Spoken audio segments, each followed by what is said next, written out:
Obviously this is a very vicious event, violent assault. No road rage is acceptable. But when you have a mother who was just on her way home after dropping off her husband at work, when she encountered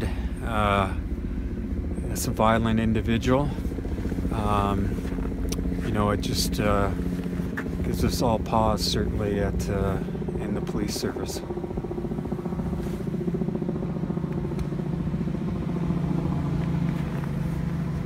So, anybody? I guess, can you kind of talk to us about her injuries? You already have touched them.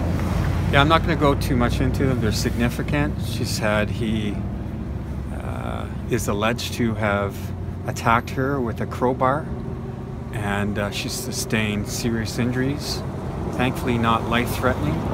We believe that he was, the accused, or the suspect, pardon me, was swinging for the complainant's head and she blocked it.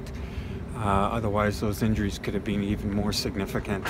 But certainly having two broken arms is a devastating event for anybody, both physically and emotionally. And I know the family is traumatized by this. I've been spoke with investigators. They're frightened. We have an individual running around the city, obviously, with some anger management issues, and we're really hoping that any witnesses that were out here, specifically a gentleman who was walking his two dark-colored dogs over here, right across the street when the incident happened at 6:30 this morning, as well as a lady with a long white coat in this King Edward neighborhood. If they could contact police, we'd greatly appreciate that. The sooner the better. Anybody else that happened to be coming by during the morning commute that may have seen this vehicle, we've distributed very good images of a silver Chevy Aveo that has a license plate with several digits, the first one being the letter B. The silver Aveo, if anybody happens to know a neighbor that has a similar vehicle parked in their driveway, don't be shy. You may be wrong, but you actually may be right. So contact police with any tips and they'll all be explored. We want to make sure that we get this individual into custody as soon as possible. And so the images you sent us, that was taken from her car, of the man's car? Just to clear I'm not sure. I'm believing that he took it from his vehicle. Oh, okay. So when he ran up and approached her on her way to a nearby residence. So again, very quiet neighborhood. For something like this to happen anywhere, let alone here, is absolutely ridiculous. Was that her home?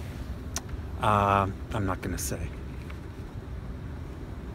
Now you're saying, obviously, you were saying earlier that it appears to investigators like he may have actually been trying to hit her head, but she was blocking with her arms. That's correct. Now, obviously, that's, already the assault is serious enough, but it could have taken a much more serious turn had she not been able to protect herself. That's correct.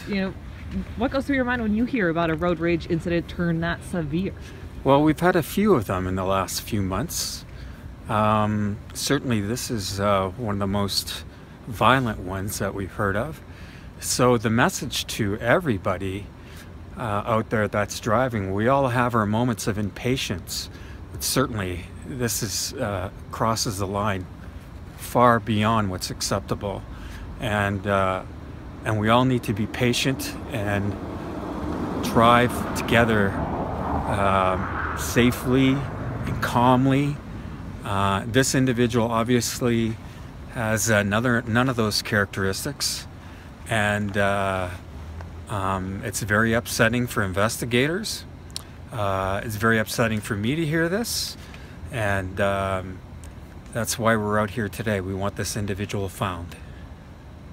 So if you're a witness on scene to this, please come forward, step up, do it sooner rather than later. You can do it anonymously as well through Crime Stoppers, but certainly nobody should have to endure this sort of thing when they're, just driving their husband to work and coming home you know, a mother, a young 34-year-old mother, and regardless if she was impatient or whatever the circumstances were, certainly a violent response like this is unacceptable.